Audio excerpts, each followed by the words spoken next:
good morning යාළුවනේ. ඔන්න ගොඩ දවසකින් මම අද වීඩියෝ එකක් අරගෙන ආවා. අද මම හිතුවා පොඩි ගමනක් යන්න. හිතුවේ නැති විදිහට එකපාරට තමයි ගමන යන්න හිතුවේ. සාමාන්‍යයෙන් සෙන්සුරාදා දවසක් අද ඔෆිස් නිවාඩු දවසක්. මම සාමාන්‍යයෙන් උදේට සාමාන්‍ය කනවා අඩුයි. ඉතින් මේ වගේ කෑමක් කන්න ඕනේ කියලා එකපාරටම හිතුණා. ඒත් එක්කම ආවා මෙතනට. මේක වැඩි දුරක නෙමෙයි තියෙන්නේ ගම්පහ මිනුවන්ගොඩ පැත්ත. දන්නවත් බෑ මේ පැත්තේ ඒ වගේ කියලා ලස්සන රබර් වත්තක් තියෙනවා. ගොඩක් අර ගම්පහෙන් ඈත පැත්තකට ගියා වගේ තමයි මේ පරිසරය දැක්කම හිතෙන්නේ.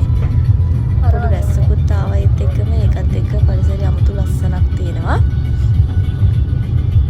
පාර දෙපැත්තෙම රොටි කඩ බෝලෙකට තියෙනවා.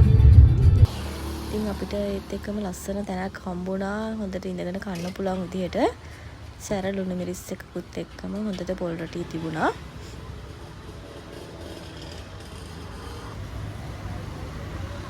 ඊට පස්සේ ප්ලේන් ටී එකකුත් හම්බුණා හොඳට ඉඟුරු කෑලිත් දාපු. හරිම රසයි.